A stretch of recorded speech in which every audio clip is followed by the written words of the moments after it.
as well. I guess I got to do a Karen crack. The what? Can crack? Karen crack. It's.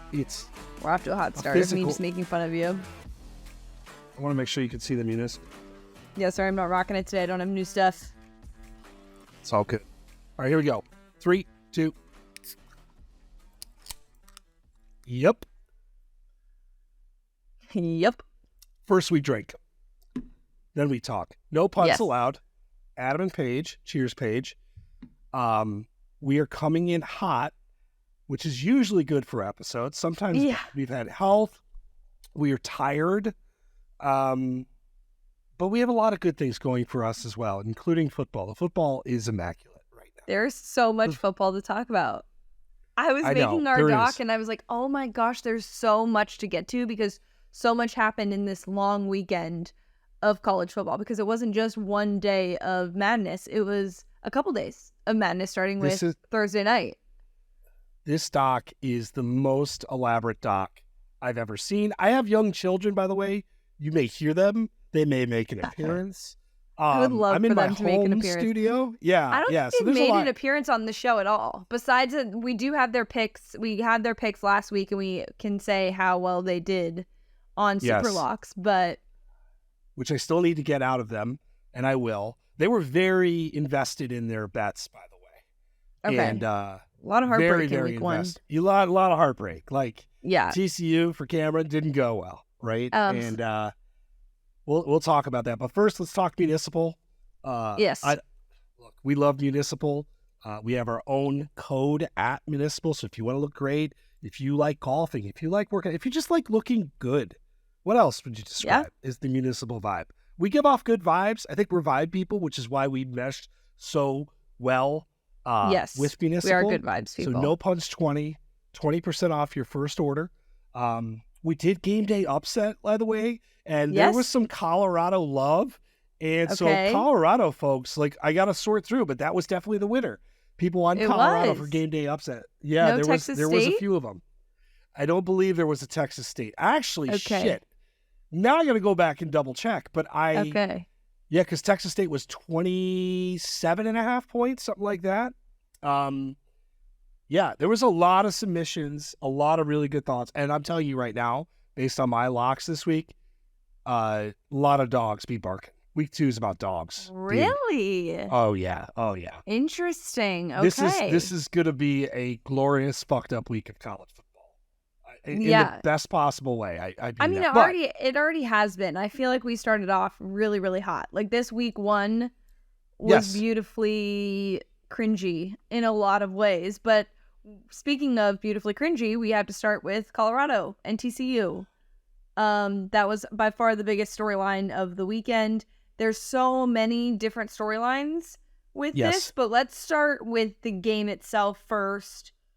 Kind of reaction to that happening, and then we'll get into what this sort of means Deion-wise, Colorado-wise, for the season, TCU-wise, and also what this sort of shows in terms of college football long-term. Hold on. I have a son making an appearance here. Yes. Jack? Oh. You're playing with the type of... When the timer goes off, you go to your neighbor's house for soccer. You just go walk to Ernie's house. Shout out, Ernie. There you go. Love that. Thanks, Jack. Thanks, Jack. I love his little voice. So he came down, decked out in his soccer gear. Not expert parenting. Hopefully he goes to Ernie's house, which is my next door neighbor, right? Shout out to good parenting. I'm going to text Ernie. It takes a village. Back to Colorado. It takes a village. Or at least one good neighbor, okay? Yes. We have great neighbors. So, okay. I don't know what to do about this other than it was really cool. Mm-hmm. But in vacuums, we make these week 1 conclusions. We talked about this with Texas when Texas beat Notre Dame, right? And it was like the whole we're back thing. And then, or you have these moments. I'm sorry, Notre Dame beating Texas and then they give up a zillion points. Like you have these teams, these times over the last 10 years where you make these week 1 conclusions and they turn out to be wrong. I don't know if I'm ready to do that here. The odds makers certainly are kind of perplexed of how to treat Colorado.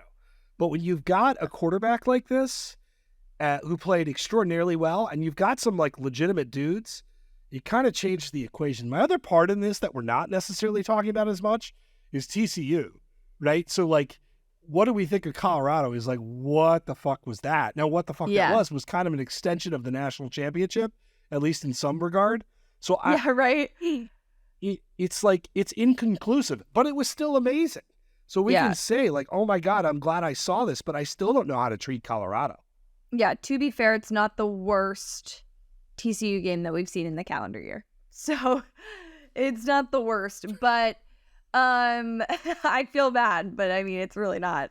As people who watched it in person, it's actually really not. Nowhere close to the worst. But, you know, that embarrassment just kind of rode through to this. I think maybe a lot of us underestimated how well Sonny Dykes was going to be able to kind of, we knew there would be a regression, but we didn't know like how big. And also, you know, you're losing Garrett Riley, and we'll talk about him certainly later in the show. Yeah, we will talk about that later. But it was interesting too, because one, I think someone tweeted that there were only 3 returning starters from that national championship team. So that's like it's a big dip to kind of deal with. But usually in college football, people are able to rebuild that way, especially when you were so successful in the first place. That wasn't the case with TCU. I was highly impressed with Travis Hunter, and it's so fun to watch him. And it was also fun to just see all the tweets about Heisman odds, especially because this is a betting podcast. It was fascinating to kind of watch the change for him, for Shedeur, for everybody. It was really cool to watch, because also I will say, like, on this podcast, we were kind of like, ugh, this Deion thing. And I think it was more, we had a distaste with the way that he was going about basically sending off the old Colorado players. I don't think we had any, like, we didn't have any hard feelings against, like, him as a coach or thinking that he was a good coach. Like, that's not what it was at all. But it also is very hard to take a group of transfer portal people, even if you, and I guess for Deion, it's people that he's very familiar with.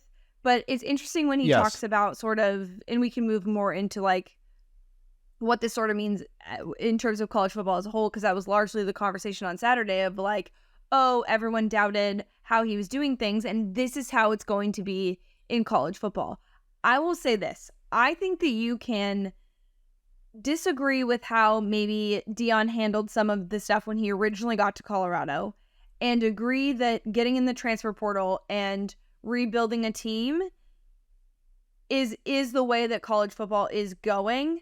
But you also have to be a good coach to be able to be successful at it. And I don't think it's just as easy as going in the portal and getting guys. I think there's a lot more to it. And I think that we can, there's just like these blanket statements of, oh, you know, you have to be in the transfer portal and you should do it just like Deion. I don't think that's actually true. I think there's parts of what Deion is doing that is certainly what college football is moving towards, like this whole, like, you know, unrestricted free agency type of deal. But it's certainly not the like Bible of what we should think that college football teams are going to look like, because also, again, there's a lot of other factors that aren't factors in professional football. Well, they looked so clean. I mean, like, they ran really fast, and I was very impressed at the coordination. That's a really well-run offense. So, like, they were crisp. They, like, and it's an interesting, I want to talk about Travis Hunter, but one of the things that you were saying about roster management, we're about the kids. So when he's like, hey, pack your shit and go, it's hard to read, but this is a business. Like, yes. Well, but the other side is Dabo. Like, let's go to the flip of this. Dabo has been deeply loyal to his roster, and his fucking wideouts can't get separation now. His wideouts, like, it's going to cost Clemson its status in the elites of college football. And we'll talk about that, but it is an interesting position. My only other major thing, Travis Hunter, like, is this going to become a thing? Because I kind of hope it does. Like, if you're a high school to be a two-way player, like, and you're fucking immensely gifted, because there have been some dudes, some rangy dudes that can come in and say, I can do both of these things. Is this going to become a thing? Is playing 129 snaps in a game a good thing. Sustainable. By the way. I mean, yeah. And this is week 1, so like obviously, and I know Jenny Taft asked him after the game if he was tired, and he was like, no. And I was like, there's no way. Like, great. Also, by the way, just a plug for the people at BR, which is us too. Travis Hunter does have a live show every Monday that'll happen Monday nights before Monday Night Football, so definitely check that out because he will be recording his own live show, so you can go and talk to him about this kind of stuff. But I do think, to your point, I do think there is potential for us to see that. I think you have to be incredibly skilled, and there's a lot more to it. You know what I mean, than just, this isn't going to happen super often, but we are going to get more people like this who are skilled that way that can. It speaks to, though, like, we wrote about this, and I use the Shohei Ohtani comparison. And yes.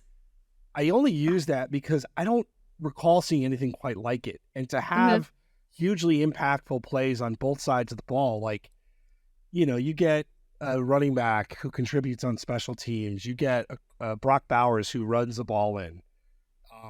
We don't see this. Okay, so if you want somebody that could kind of break protocol and win a Heisman, so let's say Colorado, like whatever the realistic expectations are. Yes, I think that's the next. I was like, what do we expect from Colorado here next? Well, I think it's going to get harder.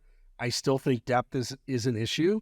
And I could be deeply wrong. I'm willing to say we have to recalibrate our expectations for this team. I mean, and when you have a quarterback, you can make some weird shit happen. So, but I don't know. I am really struggling with where the ceiling is on this team right now. My concern is week 4, you get Oregon. Week 5, you get USC. Oregon scored 81 points this weekend, by the way.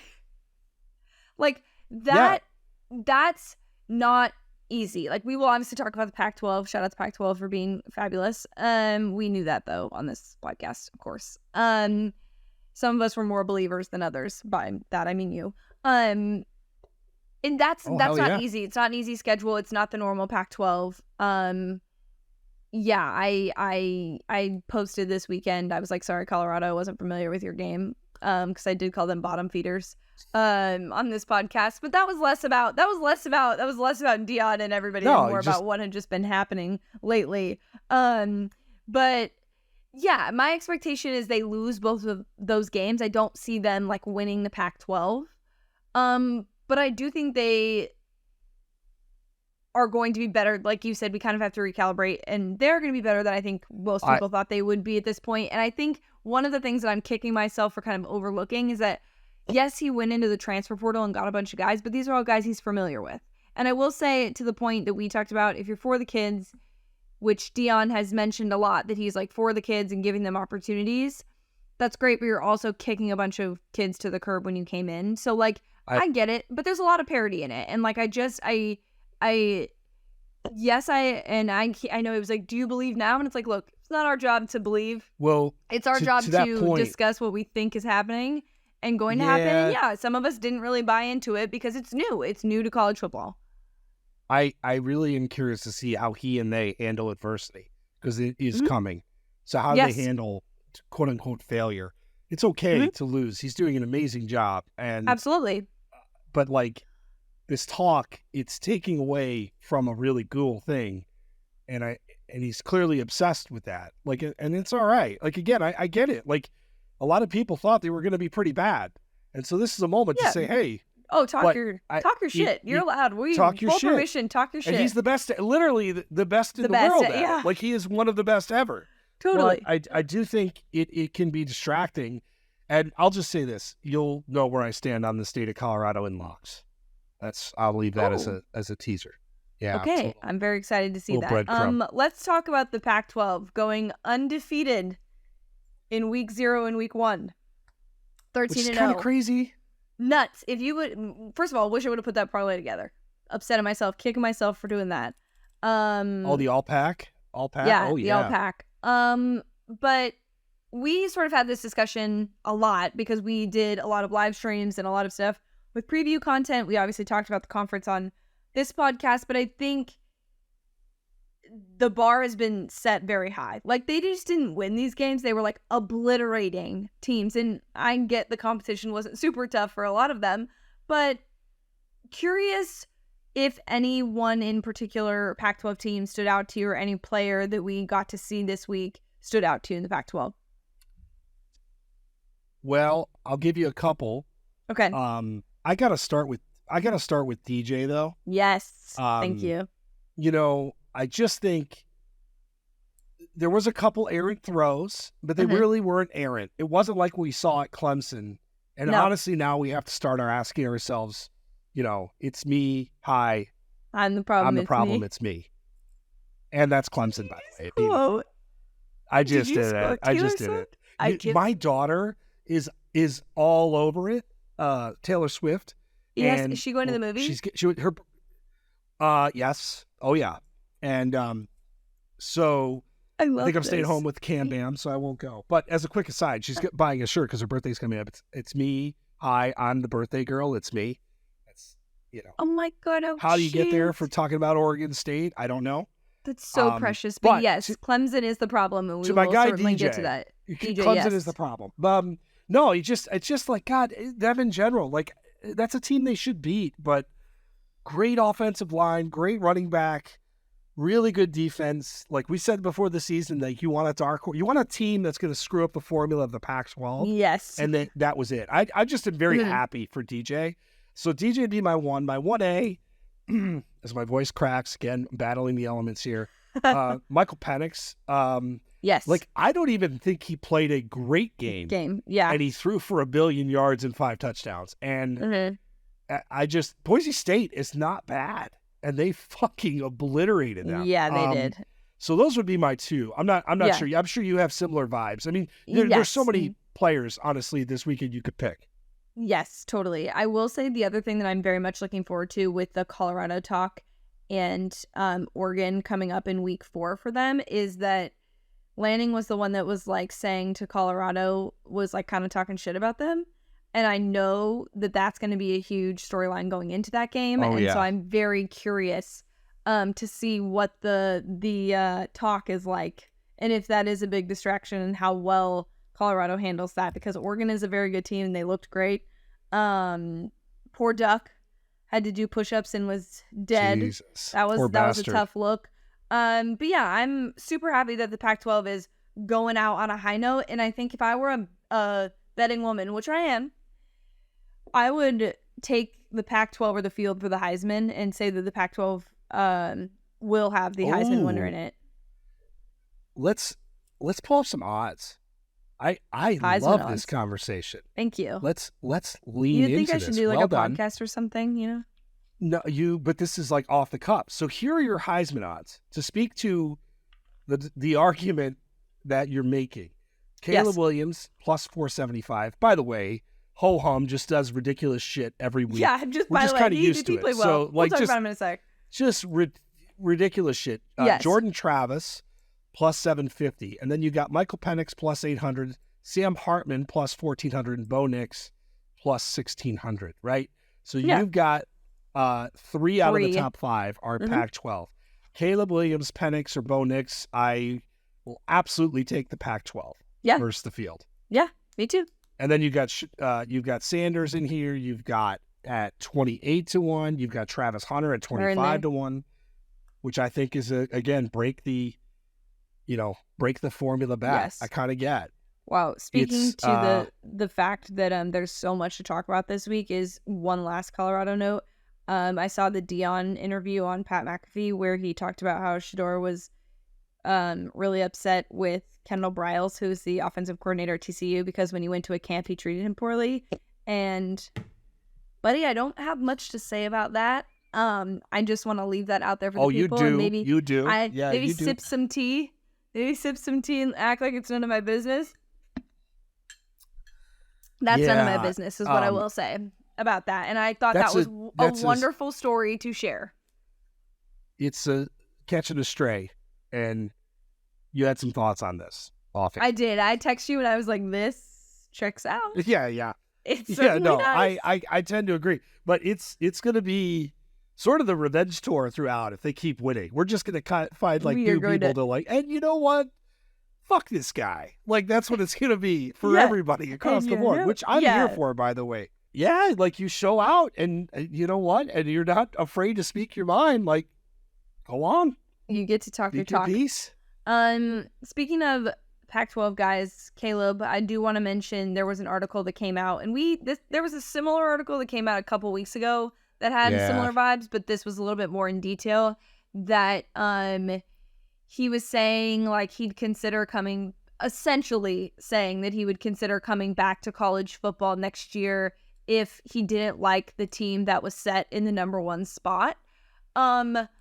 Theoretically, and he sort of alluded to the fact that like this is kind of a shit way for the system to work, where like you have to go to the worst situation, which, you know, it's worked out for certain people, but I certainly agree that it's not the greatest and it's not a great way to set up your career. But I don't know that Caleb Williams will be the one to change that, but it is an interesting thing in theory. I don't know that it actually happens, but do you have any thoughts differently on him potentially, you know, snubbing the draft to stay another year? I think it was his dad quoting.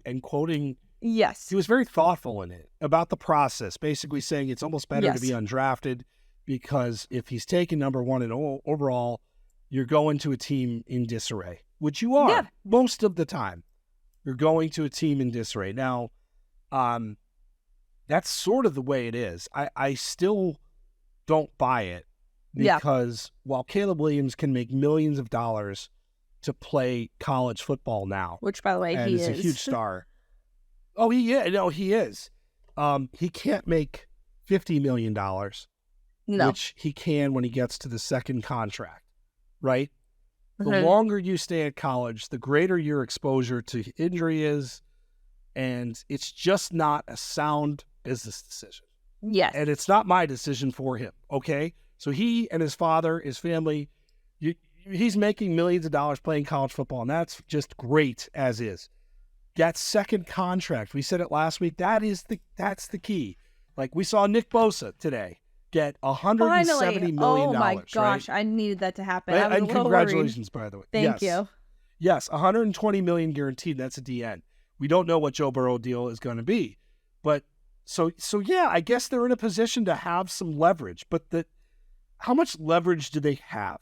I don't think it's as much as they're talking about. No, and that's where we're going to land on this. Yeah, and I do think that like in the future, this will definitely become more of a conversation, and there will be dialogue about how the draft system works. And I do think there will be something along those lines, but it's going to have to take like the NFL Players Association and things like that to have these conversations, and it's going to be a long-winded thing. It's not happening overnight at least in the year span that we would need it to happen for Caleb to stay. But I kind of love the conversation though. Me too. I don't buy it, but I love that NIL has at least made us entertain the thought of it. Yes. Shout out and that's NIL. all. I don't buy it, but it's cool, and it's just I want whatever the hell is best for him. Mm-hmm. And if, by the way, the part of this that's most exciting as college fans, I can't help a morsel of me, the non-thoughtful. I'm like, oh man, one more year of him. Like, we're already taking him for granted. Like, we are. We're like, oh my God, did you see all these guys? And like, he just does this stuff on the regular. It's just, he is an absurd talent. Too bad a lot of people can't watch it when it's on the Pac-12 network. But good news this week, he's on Fox. Well, how fucking good are these Pac-12 games going to be? Where also, it's him and Sanders and Nix and DJ. Like, they're just going to be throwing fucking swords at each other for like months. Let me just say, just in case he listens to this podcast, if Larry Scott, the former commissioner of the Pac-12, is listening to this podcast, literally, buddy, kick fucking rocks. You ruined it. You ruined it for everybody. Kick rocks. It is a shame. The irony. It's horrible. It is so horrible that he ruined something that was actually good. And he drove them into this narrative of them not being good. And then it just washed away any opportunity we would have had for success in terms of TV deals. And I am forever pissed at him for lots of reasons, but that specifically just ruining a conference. I wrote about this, I don't know, 2 months ago. It's the most exciting conference in college football, and it's not even close. And Colorado is just a cherry on top. Like, Colorado them wasn't even like good, right? No, it's these games are going to be going to be wild. I am excited. And yes, the backdrop of this, by the way, is impending death of the conference. Yep. But then you got Oregon State, who made a statement.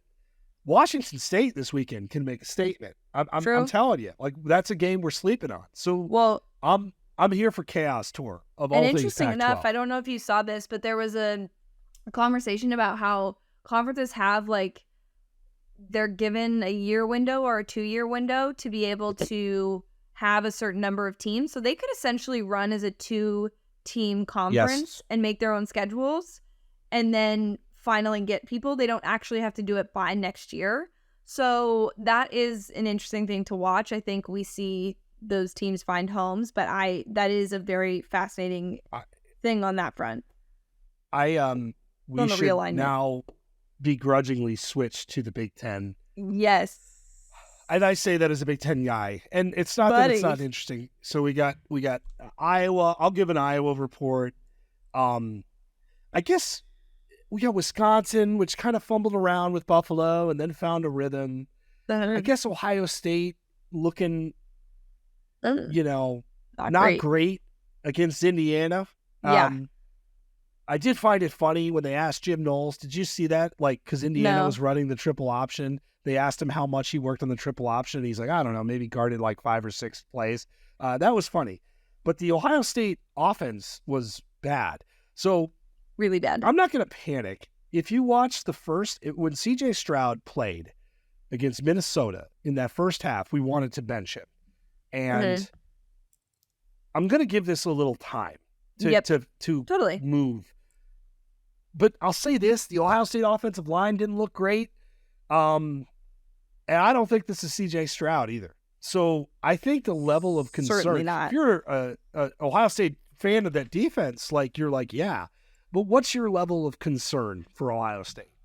It's higher than probably I would have expected it to be, just because I didn't feel like they made great adjustments. And that's something that, like, we struggled to see with CJ Stroud initially.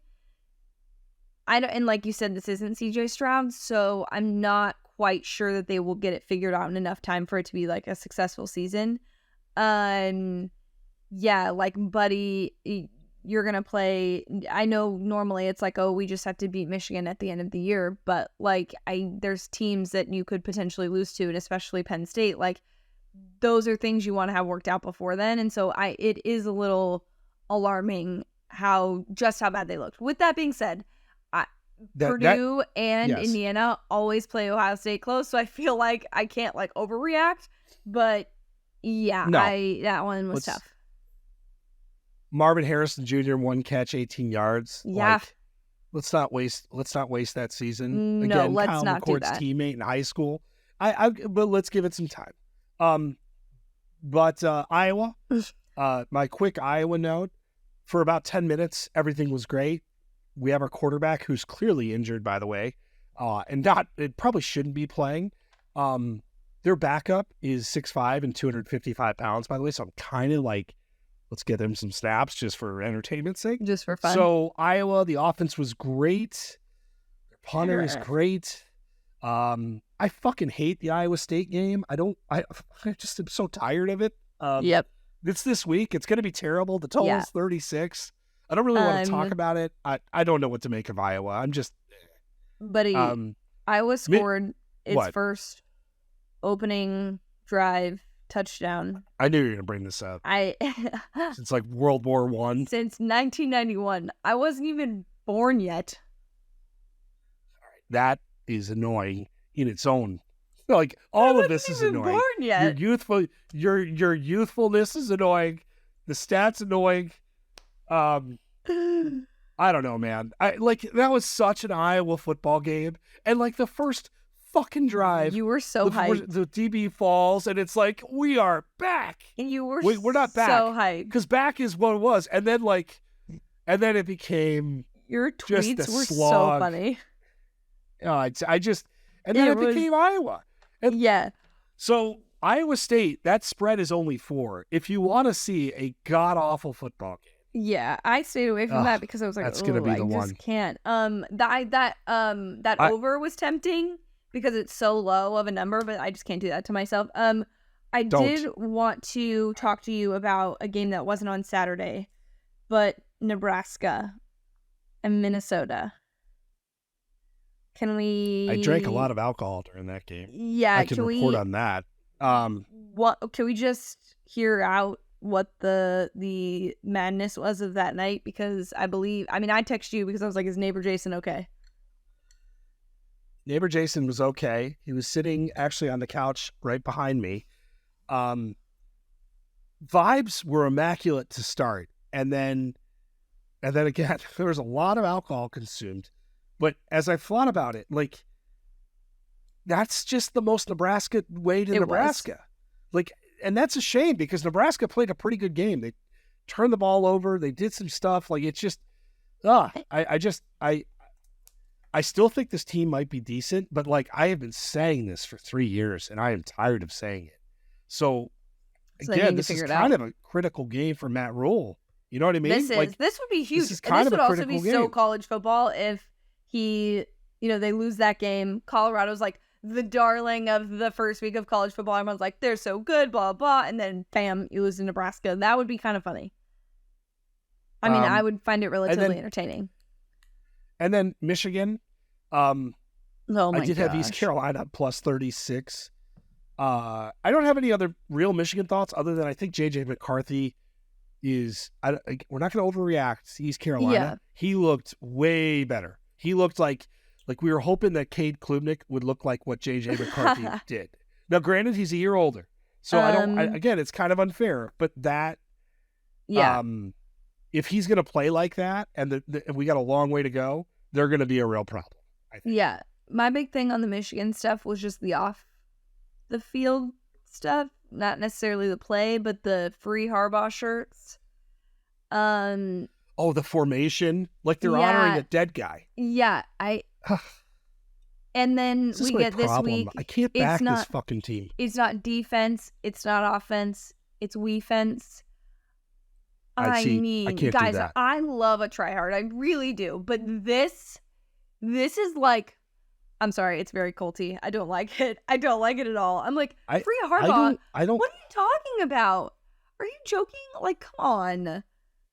Guys, I don't like it either. It's just so...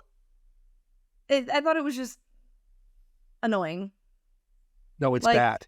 It is what it is. It's bad. They're using this as like a chip on our shoulder. People are doubting us and everybody's against us. And I'm like, this is not what's happening. Old buddy lied about some burgers, okay? I have picked this team to win the national championship, and I'm going to keep it business related for this season. Okay. Some of this shit drives me crazy. Yes. Okay, we do have to talk about next week, but we got some more stuff to cover. Yes. Upsets.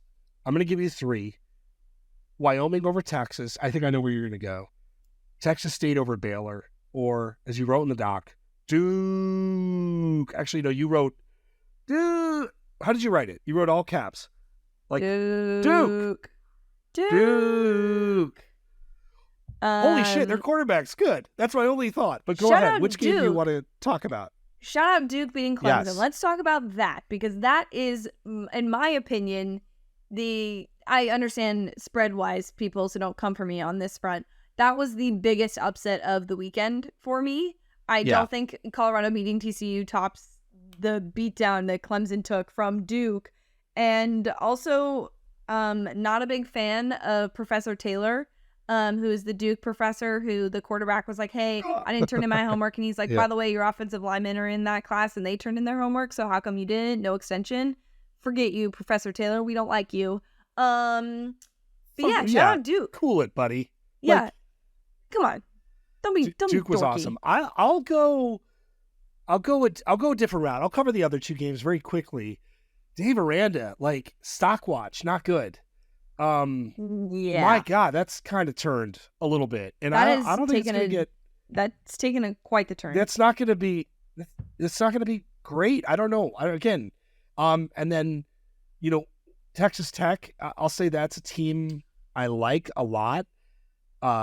If you could have transported me to any college town this weekend, it would have been Laramie. It's an awesome place. Okay. And that just looked like a fucking party. That was one. The spread was lighter than I thought, but that was not a game I thought would go that way. I would like to just say that game was one of those bets, because I bet the over, that I turned off that game because I was like, I had it on mute. It was still on the TV, and I started to do stuff, and I kind of like looked up, and I was like, oh my God, we're in overtime. Oh my God, the over's going to hit. And it was, buddy, one of the best betting moments ever, because I had just given up. I was like, they needed 22 points in the fourth quarter to get the over. And I was like, this isn't happening. This isn't happening for me. It's okay. And it all worked out. So shout out Texas Tech and Wyoming. That was a huge hit for me. Not the biggest of the weekend. No, it is. Not the biggest of the weekend. But we'll get there. No, we will talk about that. Yes. We do need to talk about Florida State. Yes, we do. I bet LSU. So did I. I bet LSU. I put a lot of money on LSU. I'm mad. Clusterfuck of a football game. I mean, Florida State might have the goods. I mean, Florida State, buddy. I agree. There are some really interesting vibes, and LSU quit. And weird games, weird plays. You wonder, LSU had all sorts of miscues. Would it have changed the dynamic of the second half?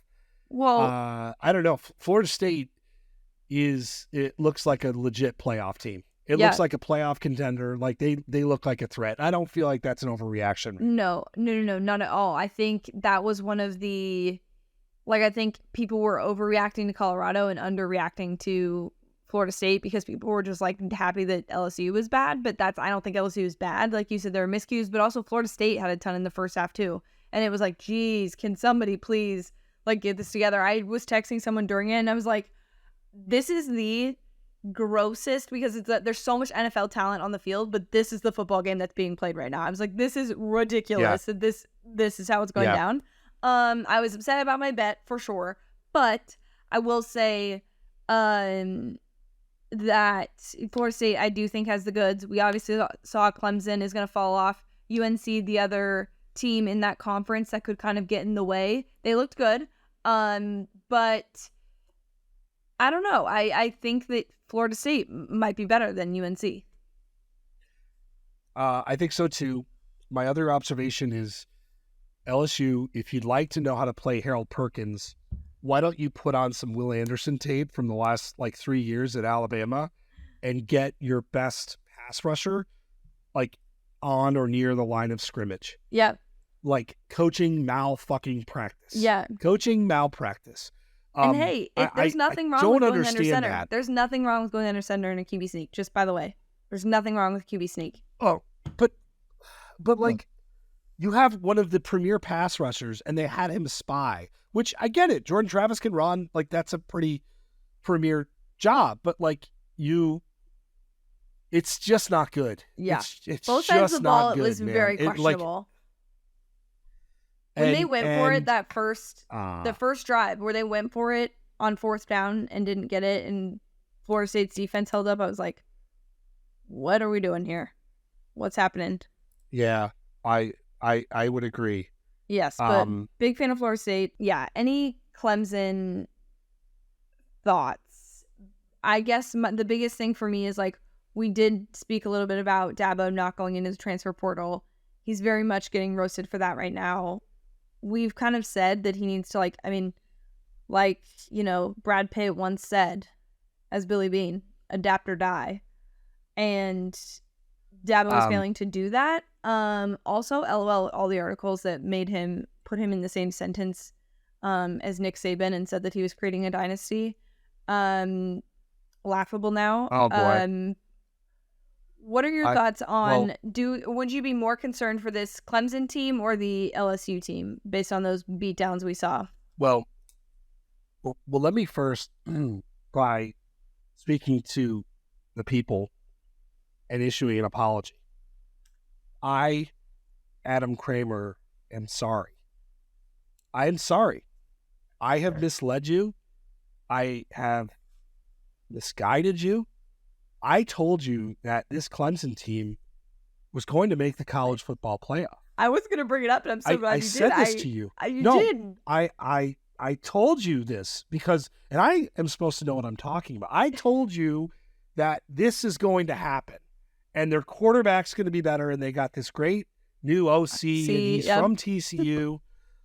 And then it looked like me out there, Paige at wide receiver, trying to get separation.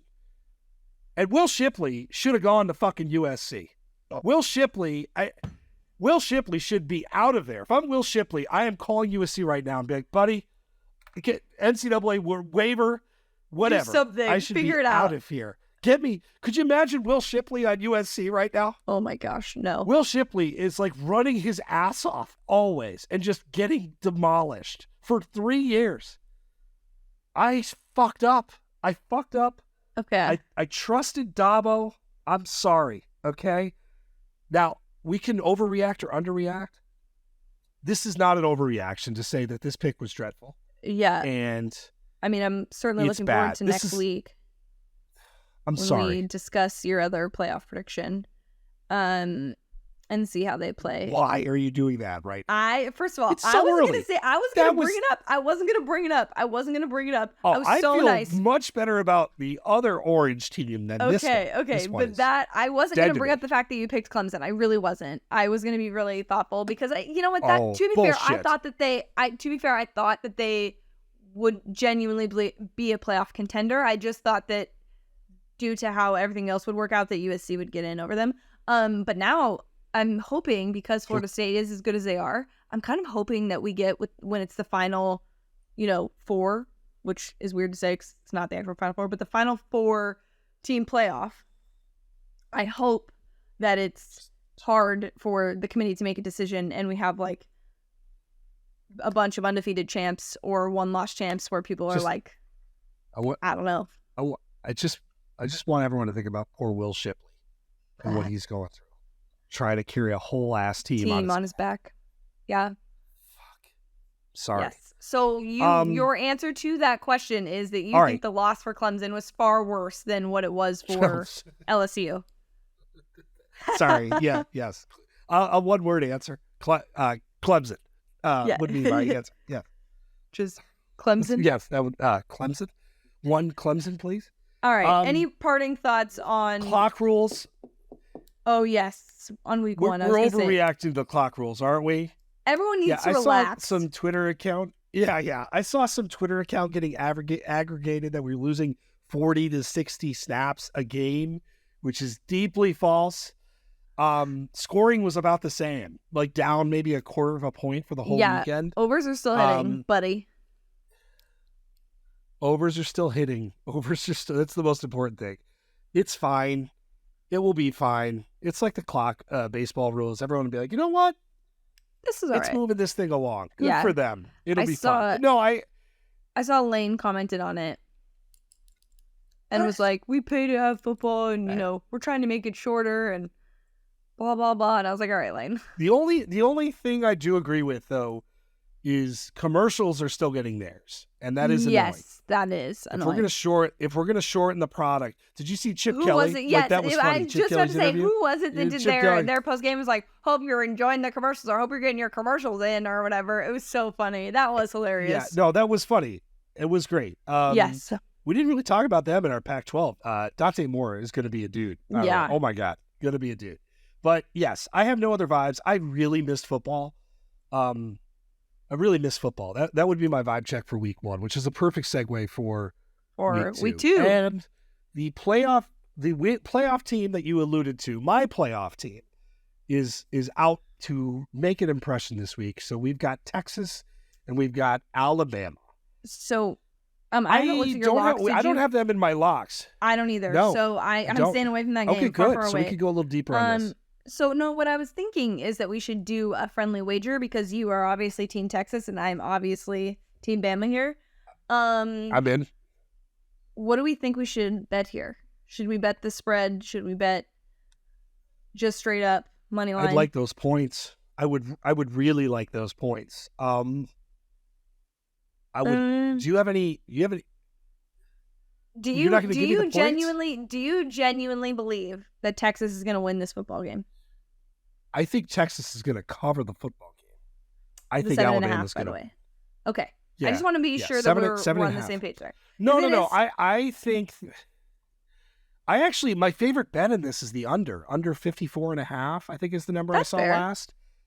I actually think it. both of these defenses are pretty good, and I just we'll figure out our bet. But my biggest takeaway for these two teams for their first game, it has to be Jalen Milroe, right? Like this dude is really exciting, and maybe bordering good, like botch snaps that he's running in, has a huge arm. Is an electric athlete, like clearly not polished yet, but like what an exciting player. Like that is a fun guy to watch. Well, and I'm just fascinated to see how that translates. Yes. Oh, it's huge. And at home, that game's going to be insane. I mean, everyone and their mother is going to be at that game. It's pretty wild just seeing like the media that's going to that game in general. So I do hope that it's semi-close, but I obviously think Bama is going to win. And I would be willing to give you the points. I'll be willing to give you 7.5. This isn't on 3 years ago. Bama is never a single-digit favorite in a game like this. Yes. Right? Bama is minus 12.5. Like, the gap is closing. Doesn't mean Texas is going to do their thing. The fun narrative is like Quinn Ewer's first half against Bama last year was just torching them, and then got hurt. So what version of Quinn Ewers do we now? It was at home. That's a much different piece. So what version are we going to see? Yeah. Like, I'm very interested. Texas has got some great wideouts. There is a whole lot of pros on this field. It's going to be fun, really, really fun game. It is. And Bama has not lost a home like non-conference opener since 2007. So I don't think it starts now. But that just is also another thing that Texas is up against, is that it is a big deal to play at home. Caleb Downs, I wrote about him this week at BR. True freshman, one of the best safeties in the country, was everywhere last week for Bama. This guy looks like a all-time Nick Saban player. I'm going to say that after one game. Okay. That Bama defense has got some Sabian guys, like guys that you looked at, you're like, yep, dude. And they always have those. But like last year, not as many outside of like Will Anderson and a few guys. They've got some guys. So I'm what are we betting? Back to your original question that I just went What deep are on. we betting?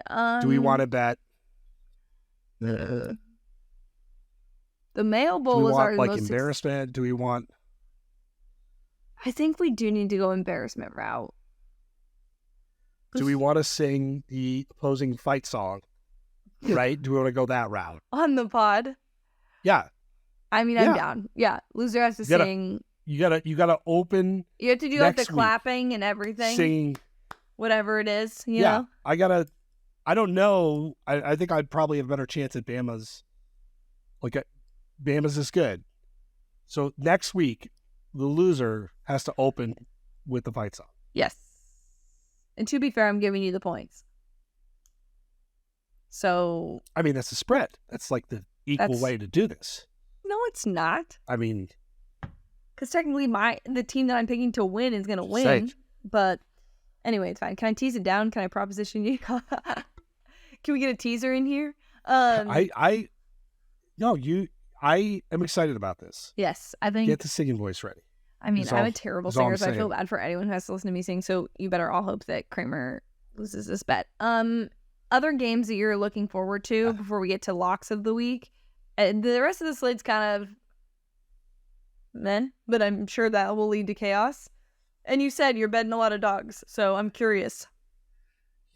Yeah, I've got a lot of dogs, so I'll save some of the interesting ones. Ole Miss Tulane's really interesting to me. Mm-hmm. I don't have an opinion on that game, but Tulane looked pretty good in week one, and obviously Ole Miss was lighting it up, and they've got two quarterbacks. A&M, Miami, like A&M didn't play anybody. Yep. But the offense looked better, right? So I am curious what we get there. What about SMU Oklahoma? Does that do anything for you? Like SMU I looked thought about solid taking that over, but it's like a bajillion and a half points. By the way, shout out Oklahoma. Can we just take a moment? We did not talk about them earlier. Shout out Oklahoma. They really showed up. I mean, that Oklahoma over used to be cash money easy. And last year wasn't the case. Now we are so back. But this line looked a little, this points total looked a little too much for me. I think it's like 63? 8. 68. What's that, Oklahoma? Yeah. 68. Yeah, I don't know if I can take that over. No, this slate, it's got one marquee game. Mm-hmm. And then it's got a bunch of games. It's the weirdness potential in this week is off the chart, which I think we'll cover in locks. Yes, shout out Tulane for covering because I was also on my locks of the week last week. Another game that was weird, very weird last year. That was a very strange betting game last year was App State and UNC. So I'm kind of excited to see that game too because we got. I know. You picked UNC. I didn't. I bet with my heart, trying to hope Spencer would show me his magic, but it's not until late in the season. That was my bad. It wasn't his fault. He didn't have a damn chance. Yeah, it really wasn't. He was a dog, by the way. Tough as nails. Tough as nails, by the way. Yeah, he played well on the chin. I mean, UNC's defense actually played well. UNC's gonna be an interesting one to watch. Drake May did some really good things, did some really not so good things. He's going to be trying to create all year. It's going to be like Havoc football. So it'll be very interesting to see. Yes. And then, like I said, this slate, I think our locks will do some of the heavy lifting of what we want to get in there. Yes. So I want to give everyone an update on our numbers here in terms of locks. So we both hit 3 out of 5 on our locks for the week. I just want to give not only a special shout out to Texas Tech and Wyoming, which I did, but Penn State. That was on Bad Beats. I obviously was on the other end of that. Buddy, that touchdown to punch it in was great. Also, Liberty, thanks for kneeling when I had you to cover. That was awesome. You could have just scored. That would have been great. But Penn State, really appreciate the support there and getting that 20.5 for me at the last second. James Franklin knows where that next raise is coming from. Yep. And it's he said after the game, like, oh, we're not going to deprive the number 2s of playing. Yes, I saw that. And if somebody did that to him, yes, he'd be fucking pissed. He would be, but also, like, you know what?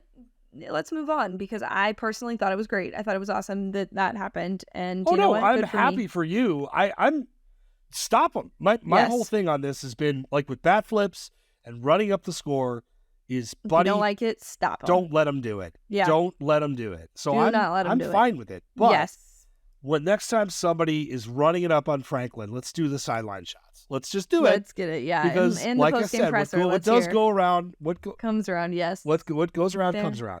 Fair enough. So we went 3 for 5. I do not have the winner. We did 3 for 5. Locks of the week on BR went 6 and 3. Nice. Individually. I do not have our municipal winner yet because I've been down for the count for a couple days. I will have one. Okay, we'll tweet it out. We're gonna run it back though. Game day upsets. Game day upsets. I just almost knocked the beer over. Fuck. Game day upsets will be rolling in week 2. We're gonna run it back. Lot of fun, creative, like inputs here. So I'm very excited to see what people have. Like I said, this is a dog week.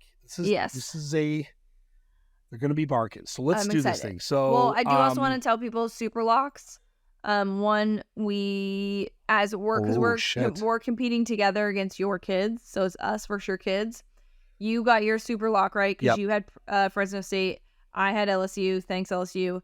So we got one right, and then Olivia, shout out Olivia for being she also took UNC. Yep. So she was the one of your 3 kids to hit on their super lock. We will be tweeting those out so you guys can see what the kids are choosing versus us on super locks this year. But those are the tallies to start off for week 1.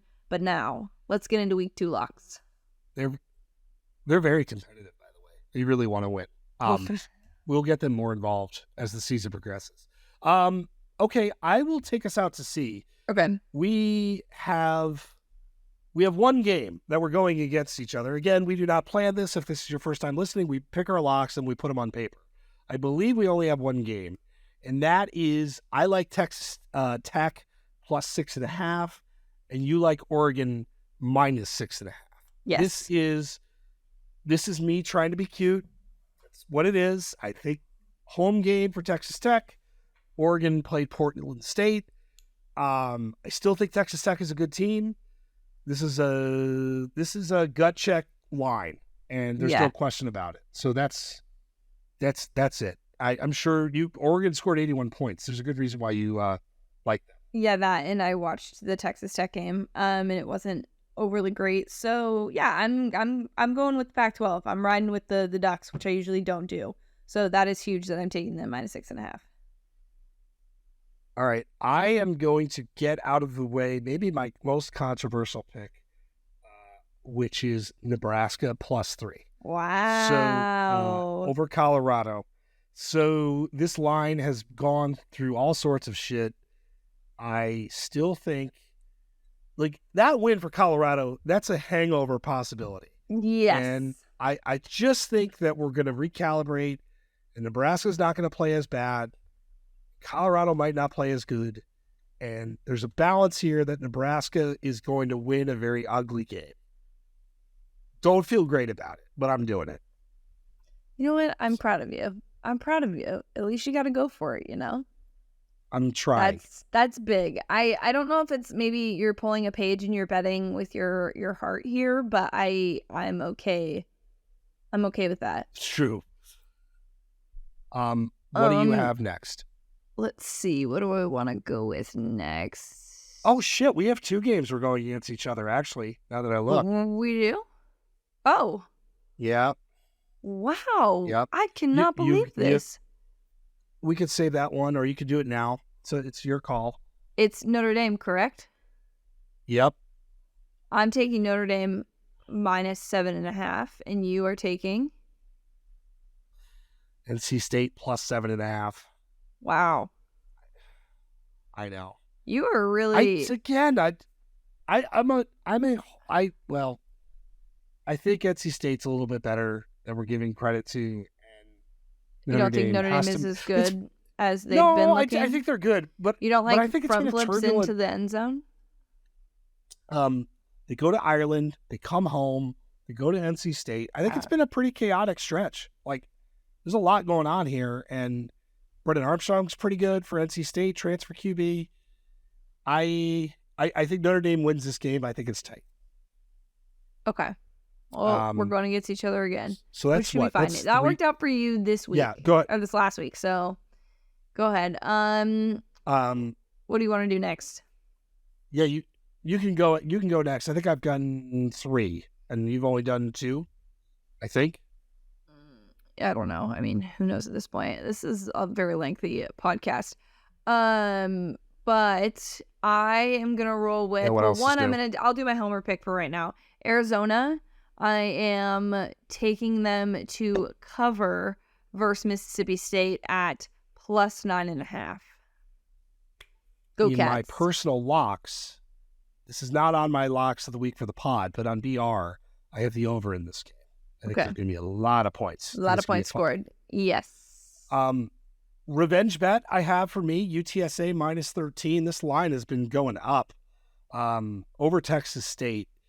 UTSA just played like shit. Oh, my God. They still almost beat Houston. Defense played well. Harris will be better. They're going to win this game by 20-plus points. That's my prediction. All right. My next one is I'm taking Cincinnati to cover versus Pitt. Pitt? Yes. And we see Emory Jones looks pretty good. Guy from Florida made his way out to Cincinnati. Looking all right. So, you know what? I'm going to put some faith in Cincinnati. I know we haven't really talked about them since they lost their coach, but... Yeah, we really haven't. We haven't at all. So I'm going to take Cincinnati plus 7 versus Pitt. This game has kind of flabbergasted me from the start. So I touchdown feels right. I like it. Actually. If I was picking a side, I'd pick this. My last one is Purdue +3 versus Vatek. So I don't know what my super lock's going to be yet. So last week, my super lock was Fresno State, I believe, over Purdue. This week, you know what? Fuck it. I'm doing my super lock Purdue. We're keeping the super lock synergy going. I don't think Vatek is very good. I actually think Purdue ran into a really good Fresno State team and a really good Fresno State offense. Mm-hmm.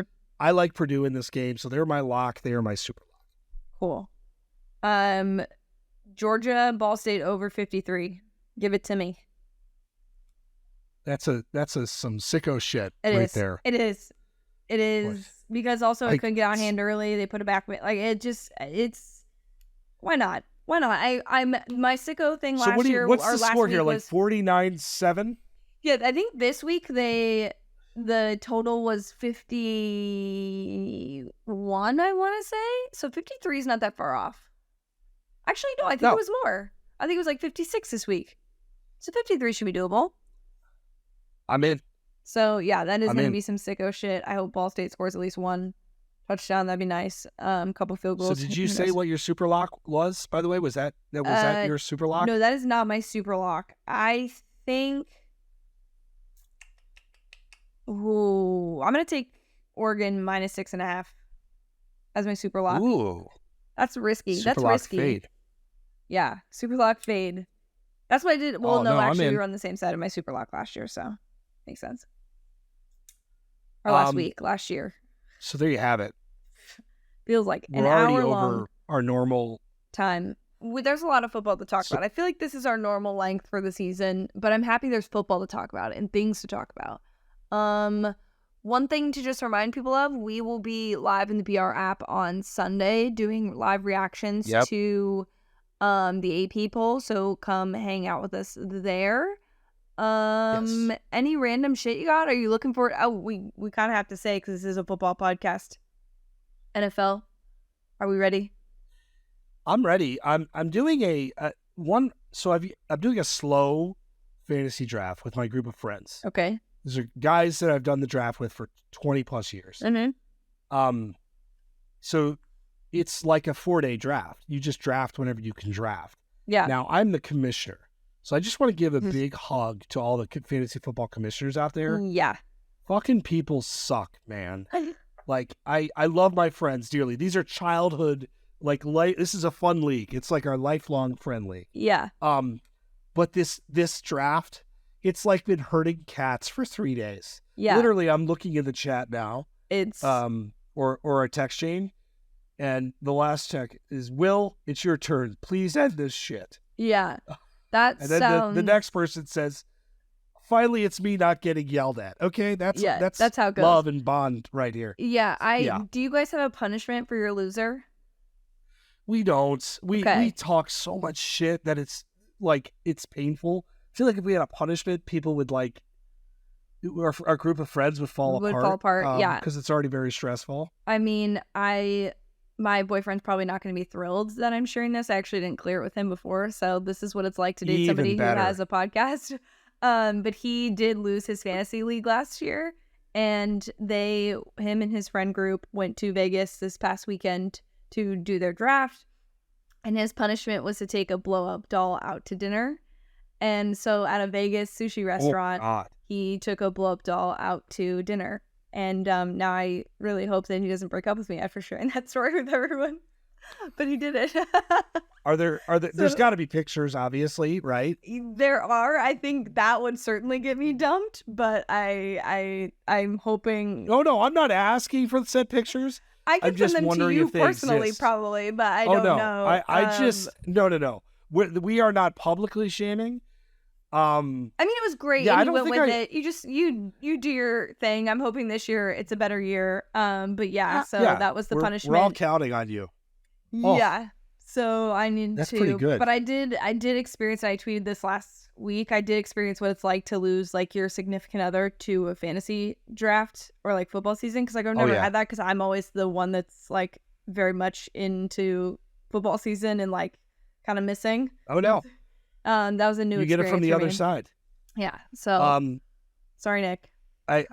Yeah. Well, we are excited for the NFL. We will do some NFL breakdown. We should. Once we get started, we can do bets too. We can give one. We can give one NFL bet that we're making. I'm in. All right. Well, we hope everybody enjoys the games. Again, disruptive, chaotic week of football. We can see it now. Win all your bets, and we will talk to you guys next week. Cheers.